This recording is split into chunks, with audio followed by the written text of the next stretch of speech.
Welcome back to American Arms Channel, ladies and gentlemen. I'm Drake. Today, I've got a special treat for y'all. I've gone ahead and done it, bought some Boss shot shell. We're gonna pattern test these babies because we've got West Virginia waterfowl opener coming up this weekend. And you know what? I'm gonna try and lay the smack down on some birds. So let's see how these babies will do. We're gonna start off with a modified choke and then a full choke at 15 yards. Then we'll progress out to 30 and we'll see how it performed in general across the board.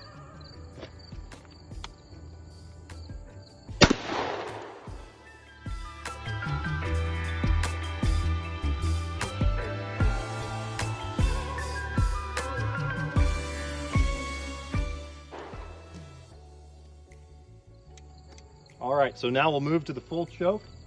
The previous choke was a Benelli extended cryo that came with the Super Black Eagle 3. This choke is a Hevi-Shot branded extended range. It is the identical choke to the Carlson cremator because it's made by them. And it is a full.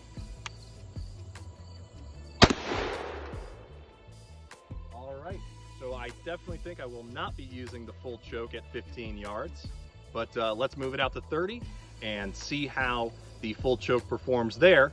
And then we'll move to a 3-inch out of the full and see what those number 3s do for as far as a goose size target goes. All right, so we've kept the extended range, the full choke in the gun.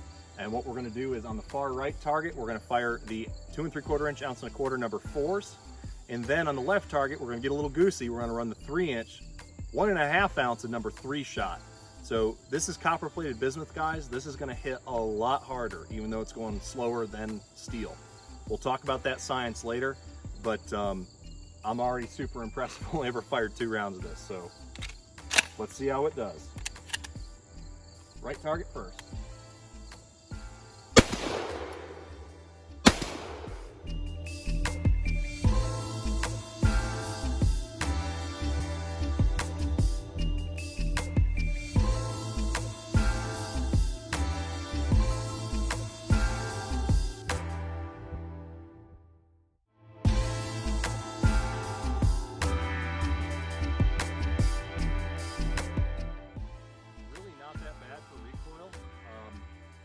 The 2 3/4 inch is really easy, and the 3-inch, I mean, felt like 1.5 ounces, but I definitely have shot worse recoiling rounds, especially out of this gun, being light, even though we do have the comb tech. But let's head down range and see how we did.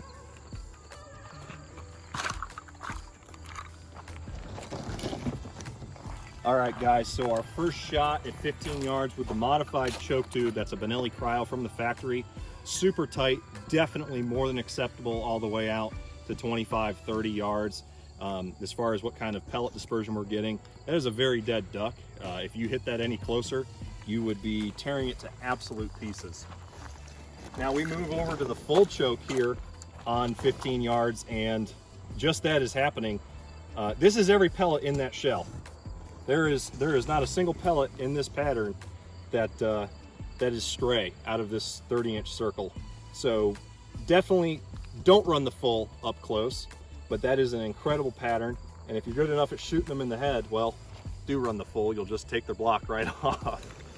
All right, so extended range choke number 4s at 30 yards. A little bit high and right, or excuse me, left. I believe that's me. I just kind of leveled the gun and fired. But we've got a really nice even dispersion, around 193 pellets per shot when you run the number 4 size. Now, if you run the number 5s, you'll get around 240 some odd pellets, which is definitely going to increase your pattern density.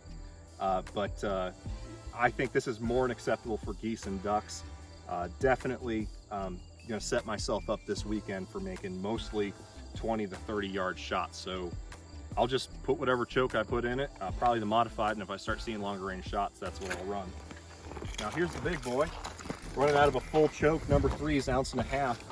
Got a really good pattern density here. I feel like we might have lost a pellet or 2 off the left-hand side.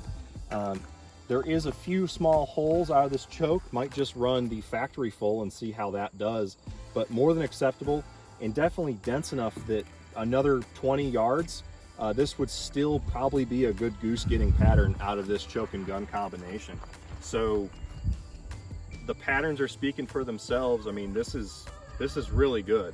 I'm sure lamping the forcing cone on this firearm, as with any, would help. I'm sure my wife's SX4 will pattern it beautifully because it literally shoots everything you put through it beautifully.